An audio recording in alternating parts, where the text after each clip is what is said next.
Bharuch sugar ફેક્ટરીએ શેરડીની કાપણી અટકાવતા ખેડૂતોએ આત્મહત્યાની ઉચ્ચારી ચીમકી। ભરૂચના વાલિયામાં શેરડી કાપણી અટકતા ખેડૂતો આક્રોશમાં છે। વાલિયા તાલુકાની ધી રુદ્રપુરી ગ્રુપ કોઓપરેટિવ સોસાયટીના સભ્યોની ચલતાણ સુગર ફેક્ટરીમાં નોંધાવેલી શેરડી કાપણી અચાનક અટકાવી દેવામાં આવી છે, જેના કારણે ખેડૂતોમાં ભારે આક્રોશ ફાટી નીકળ્યો છે। હાલ શેરડી કાપણીની સિઝન શરૂ થઈ ગઈ છે, પરંતુ અચાનક અન્ય સુગર ફેક્ટરીઓની દખલગીરીના કારણે કાપણી રોકી દેવામાં આવી છે। તેથી ખેડૂત સભાસદોએ આત્મહત્યા કરવાની ચીમકી ઉચ્ચારી છે અને તાત્કાલિક ન્યાયની માંગણી કરી છે। હવે જો ચલતાણ સુગર ફેક્ટરી કાપણી નહીં કરે તો શેરડીનો પાક બરબાદ થવાનો ખતરો ઉભો થયો છે। 7મી થી 12મી સુધી દાહોદવાસીઓ પાણી વગર તરસ્યા રહેશે। દાહોદવાસીઓને 5 દિવસ સુધી પાણી વગર તરસ્યું રહેવું પડશે। દાહોદ નગરપાલિકા દ્વારા તારીખ 7 થી 12 ડિસેમ્બર દરમિયાન 5 દિવસ પાણી કાપનો નિર્ણય લેવાયો છે, જેથી કડાણા જળાશય આધારિત ગોદી રોડ તેમજ અન્ય વિસ્તારોના લોકોને પાણી વગર તરસ્યું રહેવું પડશે। આ પાણી કાપ કડાણા જળાશય આધારિત યોજના અંતર્ગત પંપ સ્ટેશન પર નવીન મશીન લગાવવા તેમજ દાહોદ જિલ્લાના હિરોલા, કુંડા અને આફવા સબસ્ટેશન ખાતે નવીન મશીનરીના ઇન્સ્ટોલેશનની કામગીરી માટે લેવાયો છે। નગરપાલિકા દ્વારા જાહેર જનતાને પાણી કાપ દરમિયાન પાણીનો વધારે સંગ્રહ કરવા અને પાણીનો યોગ્ય ઉપયોગ કરવા માટે વિનંતી કરવામાં આવી છે। ગુજરાતમાં સૌથી વધુ તેલ કાઢવાની મિલો થઈ ધમધમતી। ગીર સોમનાથ સહિત સૌરાષ્ટ્રમાં 2 દાયકા બાદ મોટી સંખ્યામાં તેલ કાઢવાની મિની મિલો ધમધમતી થઈ છે। ગીર સોમનાથ જિલ્લામાં લગભગ 100 થી વધુ મિની મિલ ગ્રામ્ય વિસ્તારોમાં શરૂ થઈ છે। દરરોજ ઓછામાં ઓછી 150 ખાંડી મગફળીનું પિલાણ થઈ રહ્યું છે। એક ખાંડી મગફળીમાંથી લગભગ 8 ડબ્બા તેલ નીકળે છે, એટલે કે ગીર સોમનાથ જિલ્લાની મિની મિલોમાં રોજના 1200 આસપાસ સિંગતેલના ડબ્બા તૈયાર થાય છે, જેમાં છેલ્લા એકાદ મહિનામાં જ લગભગ 1.25 થી 1.5 લાખ સિંગતેલના ડબ્બાના ઉત્પાદનનો અંદાજ છે। ખેડૂતો પોતાની મગફળીમાંથી તૈયાર થયેલું સિંગતેલ કઢાવીને વેચી રહ્યા છે। બજાર ભાવ કરતા ખેડૂતોને એક ડબ્બે 300 રૂપિયા જેટલો ફાયદો પણ થાય છે।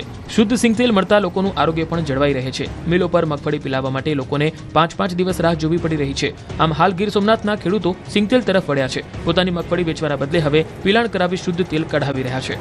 થરાદના ધરણીધર ગામમાં કેનાલમાં 20 ફૂટ મોટું ગાબડું પડ્યું। તંત્રની બેદરકારી અને ભ્રષ્ટાચારના કારણે ફરી એકવાર વાવ થરાદના ખેતરો પાણી થયા છે। વાવ થરાદ જિલ્લાના ધરણીધર તાલુકાના પ્રતાપપુરા ગામની સીમમાં કેનાલમાં મસ્ત મોટું ગાબડું પડ્યું છે। ઈઢાટા ઢીમા ડિસ્ટ્રિક્ટ કેનાલમાં 20 ફૂટ જેટલું મોટું ગાબડું પડ્યું। કેનાલમાં ગાબડું પડતા નજીક આવેલ ખેતરમાં પાણી ફરી વળ્યા। ખેડૂતે કરેલ રવિ પાક પર પાણી ફરી વળતા ખેડૂતને રડવાનો વારો આવ્યો।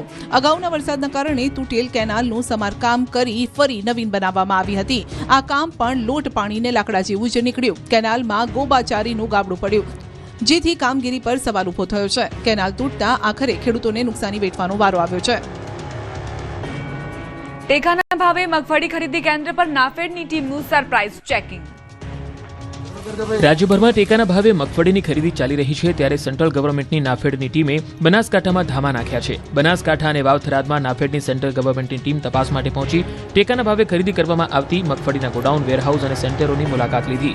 ખરીદ સેન્ટરો પર ખરીદીની ગુણવત્તા સહિતની લઈને તપાસ કરવામાં આવી। સાથે ગુજકો માસોની ટીમ દ્વારા ખરીદ સેન્ટરો પર કઈ રીતે કામગીરી થઈ રહી છે તેની તપાસ હાથ ધરાઈ। નાફેડ અને ગુજકો માસોની ટીમે માલની ચકાસણી, કાંટાની ચકાસણી, બિલ, ડોક્યુમેન્ટ સહિતની તપાસણી કરી। સાથે ખેડૂતો સાથે પણ ચર્ચા કરી। ખેડૂતોના ખાતામાં જણસીના પૈસા ટ્રાન્સફર થાય છે કે નહીં તેને લઈને ખેડૂતો સાથે બેઠક કરી। ખેડૂતોનો માલ સંઘ કઈ રીતે ખરીદે છે, ખેડૂતોને કોઈ અગવડતા પડે છે કે નહીં તેને લઈને ખેડૂતો સાથે ચર્ચા થઈ। ધાનેરામાં આવેલા તાલુકા સંઘ ગોડાઉનને મોડલ સેન્ટર પણ જાહેર કરવામાં આવ્યું। ગુજરાતમાં ફરી ઠંડીએ જમાવટ કરી। 11.6 ડિગ્રીએ પહોંચ્યું તાપમાન।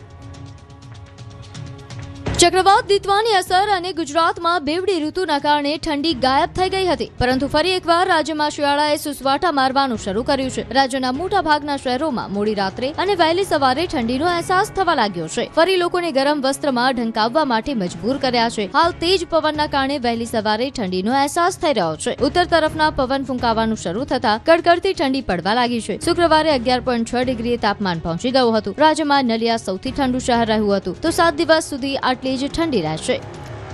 वो मिनिमम जो तापमान है, लघुत्तम तापमान जो है कोई बड़ा बदलाव नहीं रहेगा, लेकिन थोड़ा डिक्रीजिंग ट्रेंड में रहेगा। अहमदाबाद का फोरकास्ट है मेनली क्लियर स्काई रहेगा। लघुत्तम तापमान 17 डिग्री सेंटीग्रेड के आसपास रहने का पूर्वानुमान दिया गया है।